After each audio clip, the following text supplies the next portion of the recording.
नमस्कार साथियों, मैं सुनील कुमार आपका स्वागत करता हूं अपने YouTube channel Sunil study studio पर। हमने आपकी पिछली वीडियो में प्रश्नावली 4.1 हमने आपको पूरा करा दिया है। आज की वीडियो आपकी प्रश्नावली 4.2 का पहला क्वेश्चन हम आपको बताएंगे। तो आपको पहला क्वेश्चन यहाँ पढ़ना है और आपको समझना है। तो पहले क्वेश्चन में आपको दे रखा है, गुणनखंड विधि से निम्न द्विघात समीकरणों के मूल ज्ञात कीजिए। तो आपको यहाँ क्या करना है कि गुणनखंड विधि से आपको निम्न द्विघात समीकरणों के मूल ज्ञात करने हैं। तो आपने पिछली क्लासों में आपने पढ़ा होगा कि मूल कैसे ज्ञात करते हैं, गुणनखंड विधि से कैसे कोई समीकरण को हम हल करते हैं। तो हम आपको पहले एक सवाल इसका समझाएंगे, आपको एक क्वेश्चन बताएंगे कैसे क्वेश्चन करने हैं, और उसके आगे हम इस प्रश्नावली का जो पहला सवाल है, इसमें पहला सवाल दे रखा है x² माइनस के 3x माइनस के 10 बराबर 0। इसके क्या ज्ञात करने हैं, आपको मूल ज्ञात करने हैं, और आपको इसमें गुणनखंड विधि से आपको मूल ज्ञात करने हैं। तो हम आपको पहले एक उदाहरण समझाएंगे, उसके बाद हम आपको बताएंगे कि कैसे आपको सवालों को हल करना है। तो सवाल जो आपका क्वेश्चन पहला है उसमें दे रखा है कि गुणनखंड विधि से निम्न द्विघात समीकरणों के मूल ज्ञात कीजिए। तो इसमें आपके 5 सवाल हैं। तो हम आपको आज सिर्फ 5 सवालों के बारे में बताएंगे।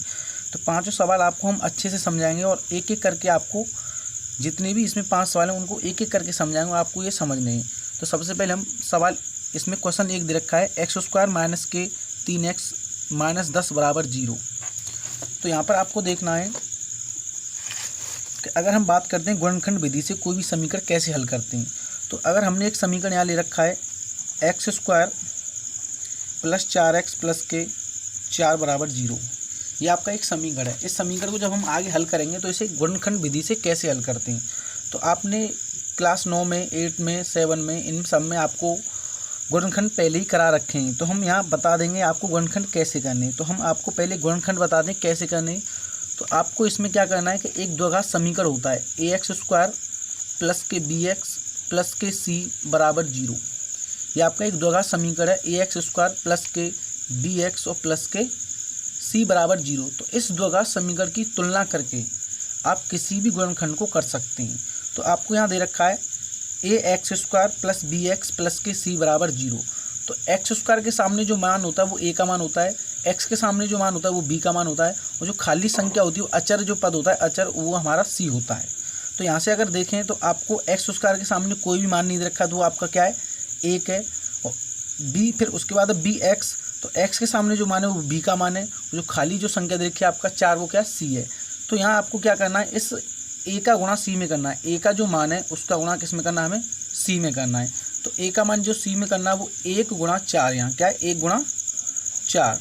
तो a का मान कितना है आपका 1, और c का मान कितना है आपका 4। तो हम इनका गुणा करेंगे तो आपका आ जाएगा 4। तो आपको ये गुणा करने के बाद आपको क्या करना है, इस 4 के ऐसे खंड करने हैं कि उन खंडों से करने पर आपके कितने आए, प्लस 4x आ जाए। इन 4 के हमें आपको इस 4 के ऐसे खंड करने हैं कि इसके खंड करने से आपके कितने आ जाए, 4x आ जाएँ। तो अगर हम इसके खंड करते हैं तो इसके खंड कर दो। जैसे हमने आपको एलसीएम करना बताया, तो एलसीएम भी आपको आते होंगे, जब आप क्लास 10th में आ चुके हैं तो आपको ये चीज़ें आती होंगी। पर हम आपको बता देते हैं कि जब हम इसके एलसीएम की तरीक़ा से उसके गुणनखंड करते हैं तो पहले हम इसमें 2 का भाग देंगे। 2 का भाग क्यों देंगे, क्योंकि एक सम संख्या है। तो इसमें जब 2 का भाग देंगे हम, तो 2 दूनी 4, फिर इसमें ये भी सम संख्या, फिर 2 का भाग देंगे, 2 एकम 2। तो अगर यहाँ से हम आगे इसको करते हैं तो देखो, ये आपके इस 4 के जो गुणनखंड आए वो कितने, एक 2 है और एक यहाँ पर आपको 2। इसके 2 गुणनखंड हैं, क्या क्या है, एक तो दे रखा है 2 गुणा 2, 2 गुणा 2, इसके ये 2 गुणनखंड हैं। यहाँ पर देखें तो इस गुणनखंड के 2 गुणनखंड है, जो 4 है ना उसके 2 गुणनखंड है। इन दोनों गुणनखंडों से आपको क्या लाना है, एक तो 4x लाना है। क्या लाना है आपको, जोड़ के या घटा के कितना लाना है, आपको 4x लाना है। तो आप सभी जानते हैं कि गुणनखंड विधि से किसी भी समीकरण को हम कैसे हल करते हैं। तो जब हम इसको आगे हल करेंगे तो इस 4x को जब हम आगे लिखते हैं तो इस समीकरण को हम लिख देंगे x² प्लस के 2 और 2। अगर हम 2 में 2 को जोड़ देंगे तो कितना हो जाएगा, आपका 4x हो जाएगा। तो x² प्लस के 2x प्लस के 2 और प्लस 4 बराबर 0। तो यहाँ से आपके ये जो हमने 4 के खंड किए हैं, उस 4 के खंड करने के बाद आपके 2 के 2 पेयर बन जाएंगे। एक जोड़ा ये बन जाएगा आपका, एक जोड़ा यहाँ पर ये बन जाएगा। तो इन दोनों जोड़ों में से आपको क्या एक ऐसी संख्या कॉमन लेनी जो दोनों में भाग चली जाए। तो यहाँ से अगर हम x कॉमन लेते हैं तो x का जब भाग x² में लेते हैं आपका x बचेगा, और x का भाग हम अगर 2x में देते हैं तो आपका 2 बचेगा। तो आपका यहाँ पहला कोष्ठक बन जाएगा। क्या बन जाएगा आपका? ये पहला कोष्ठक बन जाएगा। ऐसे ही आपको यहाँ से दूसरा कोष्ठक बनाना है। तो यहाँ जब दूसरा कोष्ठक आपका बनेगा तो इसमें से आपको क्या कॉमन लेना है कि आपका x + 2 हो जाए। पहला कोष्ठक और दूसरा कोष्ठक दोनों आपको क्या करने हैं? समान करने हैं। ऐसी संख्या आपको कॉमन लेनी है कि पहला कोष्ठक और दूसरा कोष्ठक क्या हो जाए? आपके समान हो जाए। तो आपको यहाँ अगर देखें तो ये दे रखा है कि आपको यहाँ दिख रहा है कि आपको देखो 2x + 4 है और यहाँ कितना है? x + 2। तो इसमें से हम क्या कॉमन लेंगे कि आपका कितना आ जाए? x + 2 आ जाए। जो आपका जैसा पहला कोष्ठक है ऐसा ही आपको क्या लाना है? दूसरा कोष्ठक। तो यहाँ से हम प्लस के 2 यहाँ पर कॉमन ले लेंगे। तो जब 2 प्लस के कॉमन लेंगे तो इस 2 का भाग जब 2x में देंगे तो कितना हो जाएगा आपका x, और 2 का भाग जब 4 में देंगे तो आपका कितना बचेगा? 2 बराबर उसके बाद 0। तो आपका जो पहला ब्रैकेट है और आपका जो दूसरा ब्रैकेट है वो दोनों क्या हो गए? समान हो गई। आपका पहला ब्रैकेट और आपको दूसरा ब्रैकेट दोनों क्या हो गए? यहाँ पर समान हो गई। तो यहाँ से इन दोनों में से हमें क्या कॉमन लेना है? अब इस जगह से हमें x + 2 कॉमन लेना है। जब यहाँ से हम x + 2 कॉमन लेंगे तो x + के 2 और आपका ये x बचेगा और प्लस के 2 बचेगा। अब बराबर कितना हो जाएगा? 0। तो इसके बाद जो हमें यहाँ से मूल ज्ञात करना, जब इस द्विघात समीकरण के हम मूल ज्ञात करेंगे तो आपको पता है कि कैसे मूल ज्ञात करते हैं। आपने क्लास 9 में भी पढ़ा है, क्लास 10 में भी पढ़ा है, क्लास 7 में, क्लास 8 में, ये सब चीज़ आपको पढ़ा रखी हैं। तो अगर आप यहाँ से देखते हैं तो इसका मूल क्या होगा? आपका पहला ब्रैकेट बन रहा है x + 2 और दूसरा भी ब्रैकेट बन रहा है x + 2। तो यहाँ से जब इस पहले ब्रैकेट के बराबर हम लिखेंगे x + 2 बराबर 0, तो इसी प्रकार हम दूसरे ब्रैकेट बराबर लिखेंगे x + 2 बराबर 0। तो यहाँ से जब हम मान निकालेंगे तो x का मान निकालेंगे तो हमें पता है कि हम पक्षांतर करते हैं। अगर हमें बराबर 0 देखा, कोई भी समीकरण दे रखा उसके बराबर 0 है, तो जब हम वहाँ से अब x का मान निकालेंगे तो अगर आपको पक्षांतर करना है तो प्लस की जो संख्या वो क्या हो जाती है? माइनस की संख्या हो जाती है। तो प्लस के 2 इधर हो जाएंगे माइनस के 2। ऐसे इधर भी x बराबर जो मान निकलेगा x बराबर हो जाएगा -2। अब ये -2 क्यों आया है? यहाँ अगर देखें तो ये -2 कैसे आया है? जब हम किसी संख्या को पक्षांतर करते हैं तो प्लस की संख्या, अगर कोई इधर प्लस की संख्या तो बराबर में हो जाती है माइनस की संख्या, अगर कोई इधर माइनस की संख्या तो बराबर में हो जाती है प्लस की संख्या। ऐसे ही अगर कोई इधर गुणांक की संख्या तो बराबर में हो जाती है भाग की संख्या, अगर कोई भाग की संख्या तो बराबर में हो जाती है गुणांक की संख्या। क्योंकि पक्षांतर करने पर हमारे चिन्ह क्या हो जाते हैं? चेंज हो जाते हैं। तो हमने आपको यहाँ चिन्ह चेंज करके बता दिए। तो प्लस की अगर कोई संख्या है तो बराबर में एक होता है LHS, एक होता है RHS। जब कोई संख्या हम LHS से RHS की तरफ पक्षांतर करते हैं तो प्लस की संख्या हो जाती है माइनस में और माइनस की संख्या हो जाती है प्लस में। ऐसे ही आपका गुणा में होता है, गुणा की संख्या हो जाती है भाग में और भाग की संख्या हो जाती है गुणा में। तो हमने जब इस समीकरण को हल किया है, जो द्विघात समीकरण था आपका, द्विघात समीकरण है x² + 2x + के 2x + 4। तो इस समीकरण को जब हमने हल किया तो आपके जो मूल निकले, इस समीकरण के जो मूल निकले -2, -2, इस समीकरण के 2 मूल हैं। तो आपको ऐसे ही जो प्रश्नावली 4.2 उसमें क्या है? समीकरणों को गुणनखंड विधि से हल करके क्या ज्ञात करने? मूल ज्ञात करने। तो आपको यहाँ हमने पहला सवाल दे रखा प्रश्नावली 4.2 का, आपके पास क्वेश्चन 1 का क्वेश्चन 1 है यहाँ पर। तो इसमें दे रखा है x² - 3 - के 10 बराबर 0। तो इसको गुणनखंड विधि से क्या करना है? हमें इसके गुणनखंड विधि से मूल ज्ञात करने हैं। तो जब इसके गुणनखंड विधि से हम मूल ज्ञात करेंगे तो आपको इसमें कुछ नहीं करना है। इस -10 का इस x² के सामने जो मान है उसमें गुणा करना है। तो -10 का गुणा अगर हम 1 में करते हैं तो आपका कितना आ जाएगा? -10। अब तुम्हें -10 के आपको क्या करना है? -10 के आपको ऐसे खंड करने के कितना आ जाए? -3x आ जाए। तो अगर हम -10 के खंड करते हैं तो यहाँ से इसकी साइड में, एक साइड में कर लेते हैं। तो 2 से जब हम इसको काटेंगे तो 2 से 5 बार और 5 से कितना कट जाएगा? 1 बार। तो इन 10 के जो गुणनखंड आए वहाँ पर कितना है? 10 के जो गुणनखंड आए, एक तो 2 आया है और एक कितना है? 5 आया है। 10 के इन दोनों गुणनखंडों से आपको कितना लाना है? इन दोनों गुणनखंडों से आपको कितना लाना है? -3 लाना है। कितना लाना है? -3। अगर हम इस जगह बात करते हैं तो 10 के गुणनखंडों से -3 कैसे लाएंगे, ये आपको ध्यान देना है। तो देखो, अगर हम 5 में से -2 करें तो कितना आ जाएगा? आपका +3 आ जाएगा। कितना आ जाएगा? 5 में से अगर हम -2 करें तो कितना आ जाएगा? +3। पर आपको क्या लाना है? आपको लाना है -3। तो जब आपको माइनस की संख्या लानी हो, तो आपको कुछ नहीं करना है। बड़ी वाली संख्या को माइनस कर दो, छोटी वाली संख्या को प्लस कर दो। तो आपको क्या हो जाएगा?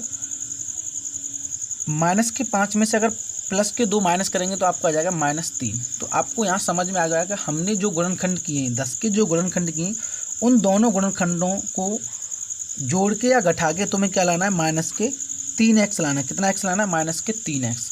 जब हम यहाँ माइनस के 3x लेके आए हैं तो आपको पता है कि इस बीच वाली संख्या को क्या करते हैं, हम इस बीच वाली संख्या को लाने के लिए इस 3 को हम 2 भागों में तोड़ दें। इस 3 को ऐसे 2 भागों में तोड़ो जिससे कितना आ जाए, माइनस के 3x आ जाए।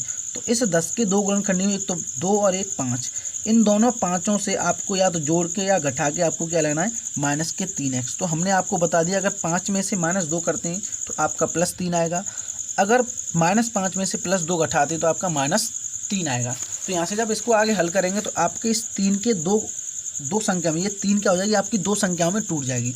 2 संख्याओं में क्यों तोड़ते हैं कि अगर कभी भी आपको गुणनखंड विधि से अगर आपको मूल निकालने तो उसके 2 के पेयर बनने चाहिए। कितने के, एक कोष्ठक बनाने के लिए एक पेयर, 2 के एक पेयर चाहिए, और दूसरा कोष्ठक बनाने के लिए 2 के एक पेयर चाहिए। तो यहाँ इसको हम यहाँ अगर देखें तो 1 2 3 है, यहाँ पर कितनी संख्या है, यहाँ पर 3 संख्या। तो हमें किसी भी गुणनखंड विधि को हल करने के लिए आपको 4 पेयर चाहिए। तो अगर यहाँ हम आगे हल करते हैं तो ये x² हो जाएगा, ये माइनस के 5x हो जाएगा, ये प्लस के 2x हो जाएगा, माइनस के 10 = 0।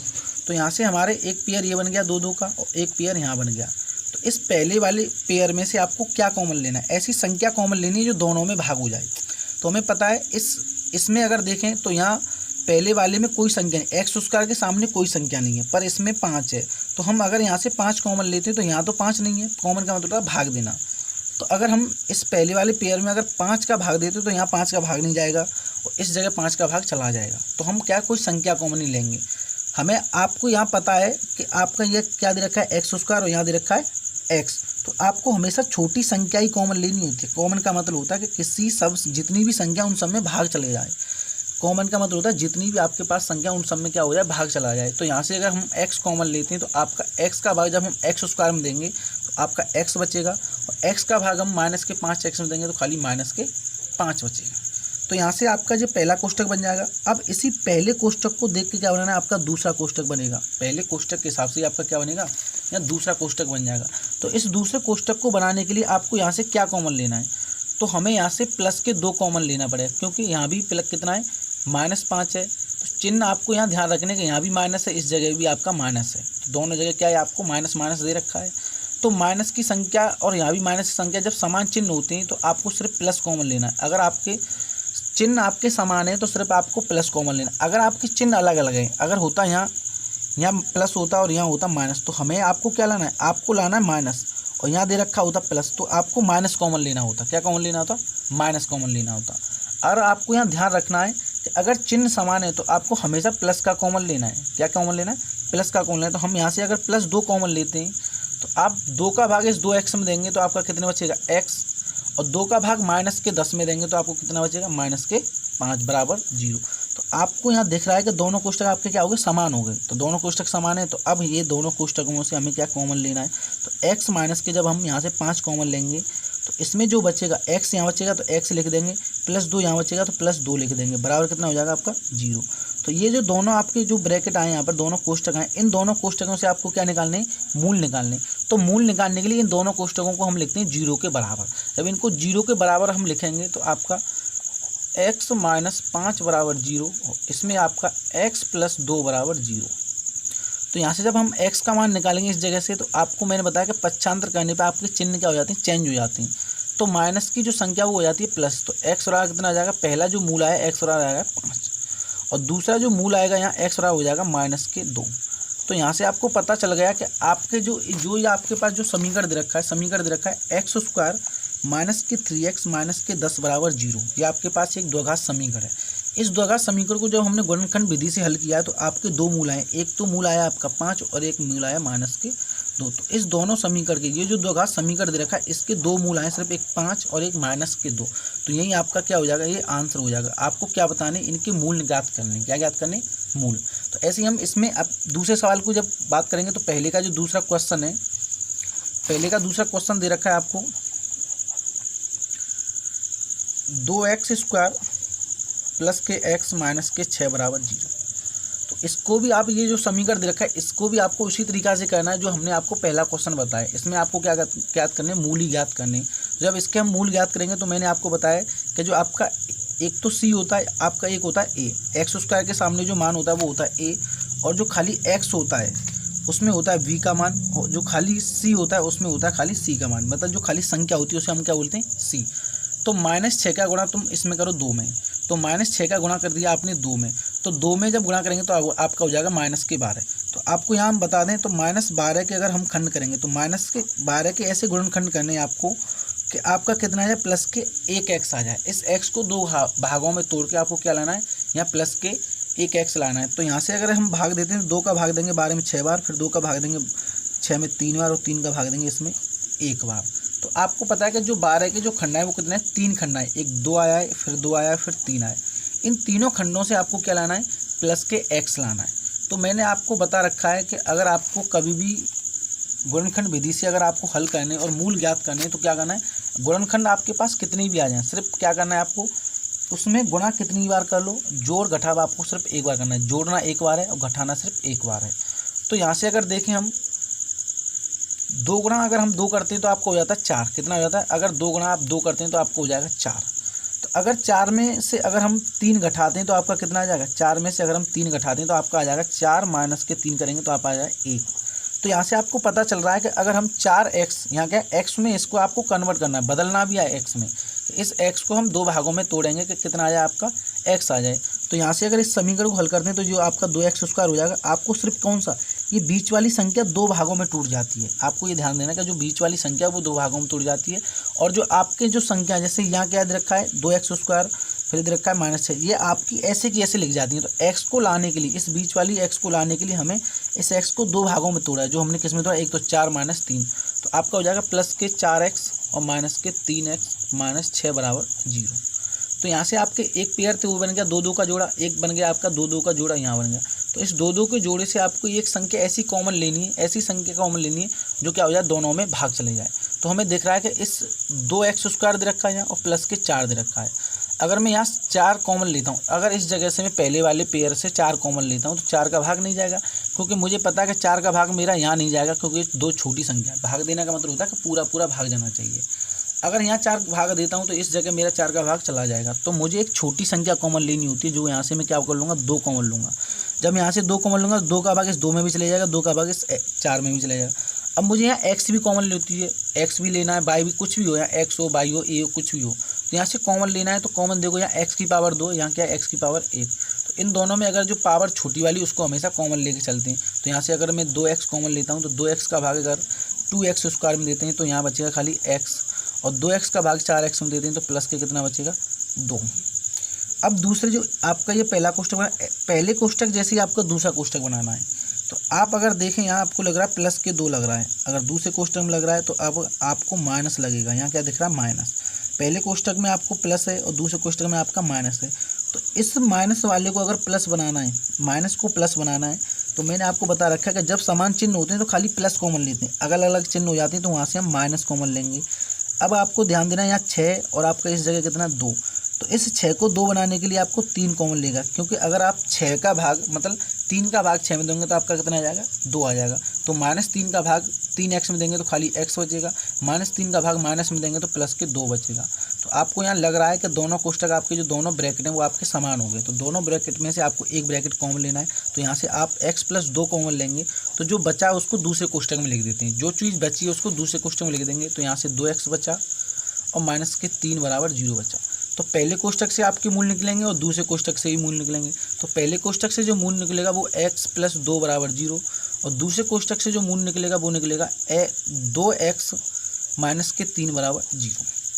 तो यहाँ से जब हम मूल निकालेंगे तो यहाँ से इस संख्या को हम पक्षांतर करें। अगर x का मान निकालना हो, b, c किसी का अगर तुम्हें मान निकालना है तो आपको हमेशा संख्या पक्षांतर करनी होती है, कि जिस चीज़ का हम मान निकालते हैं उसके बाद जो संख्या होती है उनको कर दो पक्षांतर। तो +2 को अगर हम पक्षांतर करेंगे तो आपका आ जाएगा x बराबर -2, क्योंकि हमें पता है कि प्लस की संख्या अगर LHS से कोई संख्या को हम RHS की तरफ पक्षांतर कर दें तो प्लस की संख्या हो जाती है माइनस और माइनस की संख्या हो जाती है प्लस। अब इसी प्रकार हम 2x का जब मान निकालेंगे तो ये आ जाएगा आपका 3, और जब यहाँ से x का मान निकालेंगे तो आपका हो जाएगा 3/2। यहाँ से पता चला है कि ये 3/2 क्यों हुआ है, क्योंकि ये माइनस वाली जो संख्या वो इधर होगी प्लस में और जो गुणा वाली संख्या वो इधर होगी भाग में। तो आपके जो इस समीकरण के आपके पास समीकरण है 2x² प्लस के x माइनस 6 बराबर 0। इस द्विघात समीकरण के हमने जब गुणनखंड विधि से हल किया है तो उसके 2 मूल हैं। कितने मूल निकले? 2 मूल निकले। एक तो लिख रहा है -2, एक लिख रहा है 3/2। तो इसी का आंसर यही हो जाएगा। ऐसे ही क्वेश्चन का हमने क्वेश्चन एक करा दिया, क्वेश्चन 1 का 2 करा दिया। अब ऐसे इसी प्रकार से क्वेश्चन 1 का तीसरा क्वेश्चन करेंगे हम। आपके पास क्वेश्चन 1 का हमने क्वेश्चन 3 यहाँ पर लिख दिया है। तो क्वेश्चन 3 में आपको क्या करना है, इसी के गुणनखंड विधि से आपको क्या करना है, इसके मूल निकालने हैं। जब हम इसको हल करेंगे तो आपको दे रखा है √2x² प्लस के 7x प्लस के 5√2 बराबर 0। तो जब हम इसको गुणनखंड विधि से हल करेंगे तो आपको हम बताएंगे कैसे हल करना है। हमने आपको पहले ही बता रखा कि कैसे गुणनखंड विधि से किसी दो का समीकरण को हल करते हैं, और इसी समीकरण को हम बताएंगे कैसे गुणनखंड विधि को आप इसको गुणनखंड विधि का यूज करेंगे। तो मैंने आपको बताया कि अगर कोई भी समीकरण है, कोई भी द्विघात समीकरण है, तो हमेशा हम किसी भी गुणनखंड को जब हल करते हैं तो आपको मैंने एक चीज़ बताई कि हमेशा इसकी तुलना करो ax² प्लस के bx प्लस के c बराबर 0। तो यहाँ से आपको पता लग रहा होगा जो x² के सामने जो मान होता है वो a का मान होता है, खाली x के सामने जो मान होता है वो b का मान होता है, और जो c होता है वो खाली क्या होता है, एक संख्या होती है, एक अचर पद होता है। तो यहाँ से जब हम a का मान देखें तो आपको a का मान यहाँ लग रहा होगा कि a का मान कितना है, आपका a बराबर √2 होता है। यहाँ से जब b का मान अगर आपको निकालना है तो b बराबर आपको 7 हो जाएगा, और c का मान अगर मैं निकालता हूँ c बराबर हो जाएगा 5√2। तो अगर आपको कोई भी गुणनखंड हल करना है, अगर कोई भी गुणनखंड विधि से अगर आपको कोई समीकरण हल करना है तो आपको मैंने क्या बताया कि a का जो मान है उसका गुणा कर दो c के मान। तो a का गुणा जब c के मान से गुणा करेंगे तो √2 का गुणा आप 5√2 में करेंगे तो आपको गुणा करना आता है कि √2 का गुणा √2 में करेंगे तो पहले आपका आ जाएगा 2, उस 2 का गुणा हम 5 में करेंगे तो आपका आ जाएगा 10। इस 10 के आपको ऐसे खंड करने का कितना आ जाए, प्लस के 7x आ जाए। कितना आ जाए, इसे 10 के ऐसे खंड करो कि कितना आ जाए, प्लस के 7x। इस 7x को लाने के लिए 7x को आपको 2 भागों में तोड़ना पड़ेगा। कितने भागों में, 2 भागों में। तो इन खंडों के अनुसार जो आपके गुणनखंड निकलेंगे, यहाँ से 10 के जो गुणनखंड निकलेंगे उनके गुणनखंडों के अनुसार हम इसको 7 को 2 भागों में तोड़ेंगे। तो यहाँ से जब 2 का भाग देंगे इसमें 5 बार 10 में, और 5 का भाग देंगे इसमें 1 बार। तो 10 के जो गुणनखंड यहाँ पर आपको दिख रहे हैं, एक तो 2 आया 10 का गुणनखंड, एक आपका आया 5। तो इस 2 और 5 से आपको कितना लेना है, प्लस के 7। तो अब यहाँ से सबको दिख रहा है कि 2 और 5 से हम 7 ला सकते हैं। कैसे, अगर हम 5 में आपको 2 जोड़ दें तो कितना आ जाएगा, 7 आ जाएगा। तो इस 7 को 2 भागों में हमने तोड़ देंगे। कैसे तोड़ेंगे, एक तो आपका हो जाएगा सीधा सीधा √2x² प्लस के 5, तो ये कितना 7x है, तो 5x प्लस के 2x प्लस के 5√2 बराबर के 0। तो यहाँ से आपके 2 के जोड़े बन जाएंगे, एक जोड़ा यहाँ बन जाएगा आपका, एक जोड़ा यहाँ बन जाएगा। तो आपको यहाँ से पता लग रहा है, अगर हम यहाँ से देखें तो हमें क्या कॉमन दिख रहा है, इस पहले वाले जोड़े में आपको क्या कॉमन दिख रहा है, एक अगर देखें तो ये √2x² प्लस के 5x है। तो ये दोनों जो संख्या वो अलग अलग हैं, इसमें भी 2 का भाग नहीं जाएगा, अगर देखें तो इसमें भी 2 का भाग। कोई संख्या अगर यहाँ से कॉमन नहीं हो रही, संख्या तो कोई कॉमन नहीं होगी, पर यहाँ से एक x कॉमन हो जाएगा। जब x कॉमन लेंगे तो x का भाग √2x² में देंगे तो आपका √2x बचेगा, और x का भाग 5x में देंगे तो खाली आपका कितने बचेगा, 5 बचेगा। अब आपका ये पहला कोष्टक है, कौन सा कोष्टक, पहला कोष्टक है, तो पहला कोष्टक है √2x प्लस के 5। तो इस दूसरे वाले जो जोड़ा है आपका, इस दूसरे वाले जोड़े में से एक ऐसी संख्या कॉमन लेनी है कि पहला कोष्टक और आपका दूसरा कोष्टक दोनों क्या हो जाए, समान हो जाए। तो यहाँ से मुझे पता लग रहा है कि हमें दो x में जो देख रहा है, x में क्या है, इस वाले x के सामने देखें तो √2x आ रहा है, इस वाले x के सामने देखें तो आपका 2 आ रहा है। तो यहाँ √2 लाने के लिए हमें पता है कि इस जगह कितना है, √2 है। तो यहाँ से आपको प्लस के √2 कॉमन लेना है। तो जब √2 का भाग 2 में देंगे तो आप पे आता है कि √2 का भाग, यहाँ हम इस जगह बताते हैं आपको कि 2 का भाग अगर हम √2 में देंगे तो ऊपर नीचे √2 का गुणा कर देते हैं। ये चीज़ आपको आती है, क्योंकि अगर कोई भी संख्या अगर दे रखी हो और जो भिन्न में दे रखी है, उस भिन्न के नीचे अगर कोई रूट में कोई भी संख्या आती है तो उसको हल करने के लिए इसे बोलते हैं परिमेयकरण। क्या बोलते हैं, परिमेयकरण। तो परिमेयकरण करने के लिए समान संख्या का √2 है तो √2 का अंश में गुणा करेंगे, √2 का ही हर में गुणा करेंगे। अगर यहाँ होती √3 तो √3 का गुणा अंश में और √3 का गुणा हर में। तो √2 का गुणा 2 में कर दें तो आ जाता है 2, और इस 2 का भाग इसमें देते हैं तो 2 से 2 कट जाता है तो कितना होता है, √2। तो यहाँ बचेगा √2x, और √2 का भाग जब 5√2 में देंगे तो खाली कितना बचेगा, 5 बराबर के 0। तो यहाँ से पता चल रहा है कि दोनों कोष्टक आपके समान होंगे। पहला कोष्टक भी आपको दे रखा है √2x प्लस के 5, और दूसरा कोष्टक भी आपको दे रखा है √2x प्लस के 5। तो अब यहाँ से दोनों कोष्टक में से एक कोष्टक अगर हम कॉमन लेते हैं तो आपका √2x प्लस के 5 पहला कोष्टक है। अब जो इसके बाद जो बचा है, तो यहाँ x बचा है तो x लिख लो, यहाँ प्लस √2 बचा है तो √2 लिख लो, और बराबर के 0। जब हम इस जगह से मूल इसके निकालेंगे तो मैंने बताया कि पहले कोष्टक बराबर 0 लिख लो, तो पहला कोष्टक है √2x प्लस के 5 बराबर के 0। ऐसे ही आपको मूल निकालना है तो दूसरा कोष्टक बराबर जो दे रखा है उसके बराबर 0 तो x√2 बराबर 0। तो यहाँ से जब इसके मूल निकालेंगे तो पहला मूल यहाँ से x का मान निकलेगा, उससे पहला मूल आ जाएगा, और इस जगह से आपका x का मान निकलेगा, उससे दूसरा मूल निकलेगा। आपको यहाँ क्या निकालने, मूल निकालने। किसी भी द्विघात समीकरण के आपको गुणनखंड विधि से हल करके क्या निकालने, मूल निकालने। तो जब इसके हम मूल निकालेंगे तो यहाँ से हमें पता है कि x का मान निकालने के लिए जितनी भी संख्या उनको हम क्या कर देते हैं, पक्षांतर कर देते हैं। तो √2x बराबर आ जाएगा आपका -5। और जब यहाँ से x का मान निकालेंगे हम, तो x का मान निकालने के लिए हमें पता है कि जो संख्या भाग में होती है उसे गुणा में कर देते हैं, और जो संख्या गुणा में होती है उसे हम क्या कर देते हैं, भाग में कर देते हैं। तो -5/√2, तो आपका ये पहला मूल हो जाएगा। अगर हम दूसरा मूल निकालेंगे तो हमें यहाँ से पता लग रहा है कि +√2, तो इसको पक्षांतर करेंगे तो -√2, तो आपका ये दूसरा मूल हो जाएगा।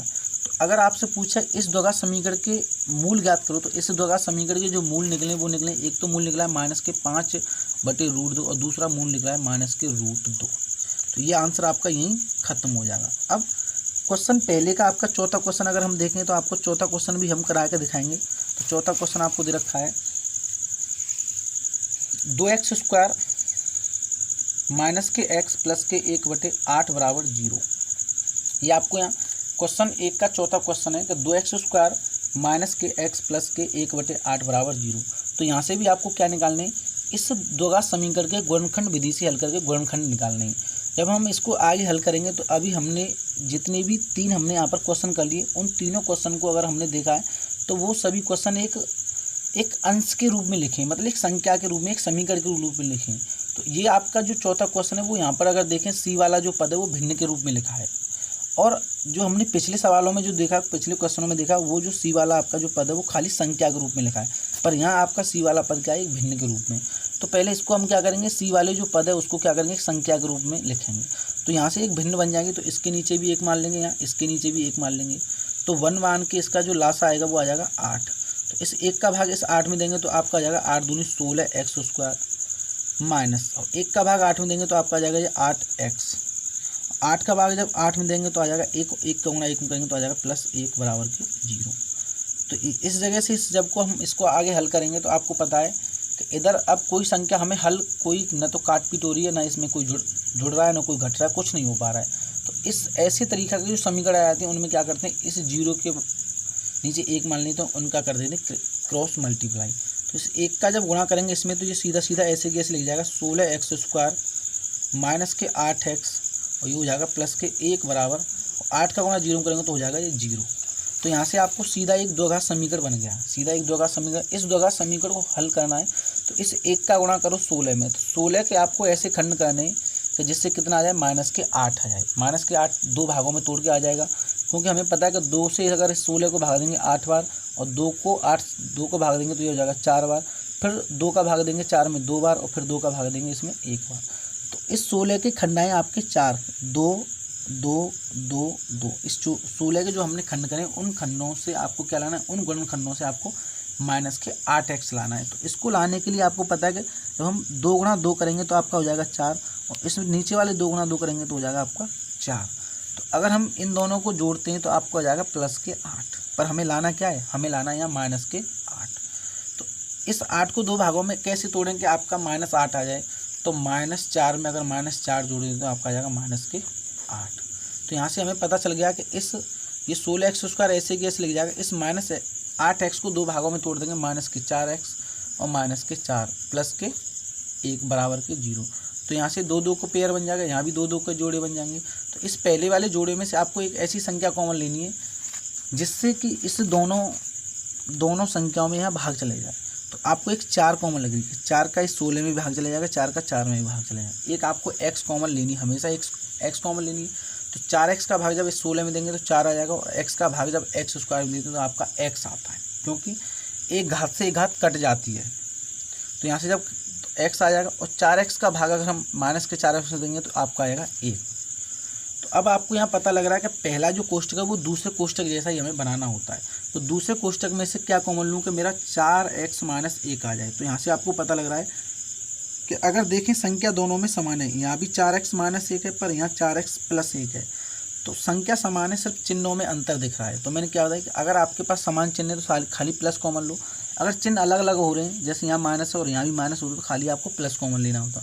अब यहाँ माइनस है और इस जगह क्या है प्लस है, तो आपको -1 कॉमन लेना है, क्योंकि दोनों कोष्टकों में जो संख्या दे रखी है वो एक जैसी होती है। जब संख्या समान होती है तो वहाँ से हम 1 कॉमन लेते हैं, और चिन्ह अलग अलग हो जाते हैं तो माइनस कॉमन लेते हैं। तो -1 कॉमन लेंगे तो -1 का भाग इसमें देंगे तो माइनस के आपका 4x नहीं होगा, खाली +4x होगा।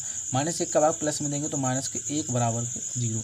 तो दोनों कोष्टक यहाँ दिख रहे हैं क्या, दोनों कोष्टक आपके क्या हो गए, समान हो गए। तो जब दोनों कोष्टक आपके समान है तो इन दोनों कोष्टक में से एक क्या कॉमन ले लो, तो यहाँ से मैं 4x माइनस के 1 कॉमन ले लूँगा, और जो बचा है उसको दूसरे कोष्टक में लिख देंगे। तो यहाँ 4x बचा है, -1 बराबर 0।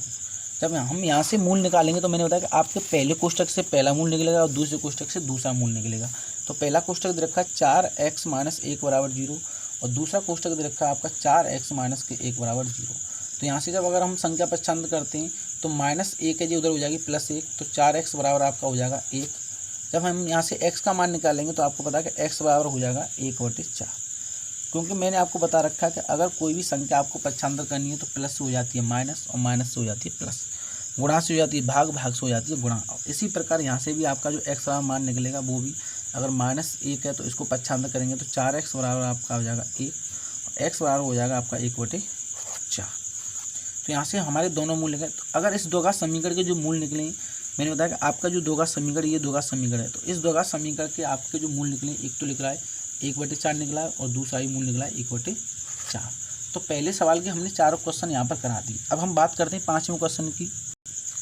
आपके पास क्वेश्चन 1 का 5वां क्वेश्चन है, इसी को हम उसी प्रकार से करेंगे जो हम अभी तक करते आ रहे हैं, क्योंकि इसमें भी हमें क्या निकालना है कि गुणनखंड विधि से इसके मूल ज्ञात करने हैं। तो जब इसको हम गुणनखंड विधि से हल करेंगे तो इसे 100 का गुणा हम करेंगे 1 में, तो इस 100 के ऐसे खंड करने आपको कितने आ जाएँ, -20 आ जाए। तो इसको 20 लाने के लिए आपको पता है कि 100 के ऐसे खंड कर दो कि आपके क्या आ जाए, -20 आ जाए।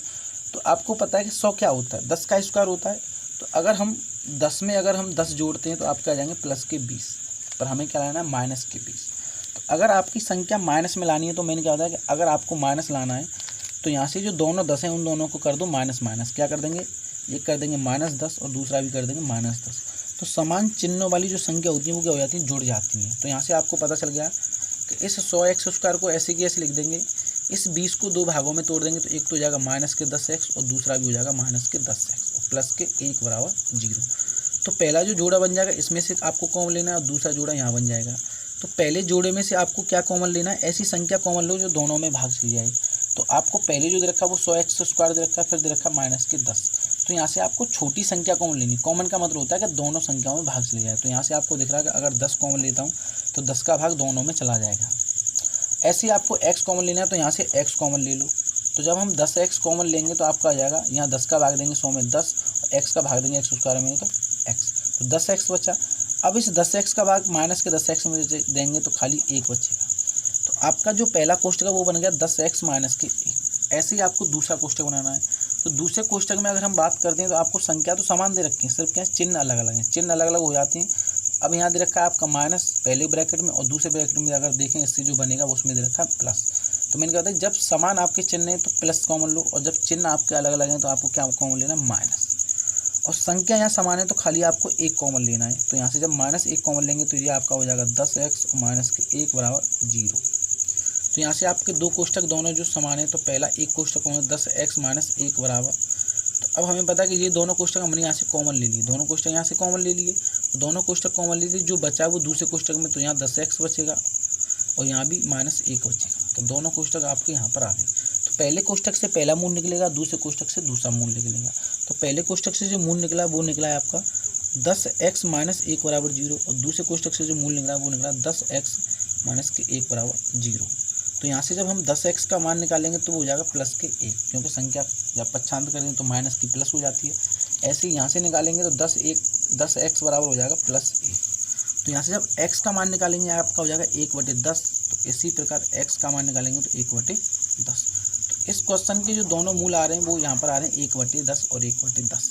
हमने प्रश्नावली 4.2 को आपको पहले क्वेश्चन के 5 सवाल यहाँ पर करा दिए। तो आपको यहाँ ध्यान रखना है, अगर हमने जो समझाया है वो आपकी अगर समझ में आया है तो इस वीडियो को आपको ज़्यादा से ज़्यादा शेयर करना है और इस वीडियो को ज़्यादा से ज़्यादा लाइक करना है। और इसके आगे जो वीडियो बनेगी इससे आगे वाले जो क्वेश्चन है उनको हम बताएंगे थैंक यू साथियों, ये वीडियो आपको पसंद आई है तो हमारे यूट्यूब चैनल को ज़्यादा से ज़्यादा शेयर करें और ज़्यादा से ज़्यादा लाइक करें और सब्सक्राइब करें।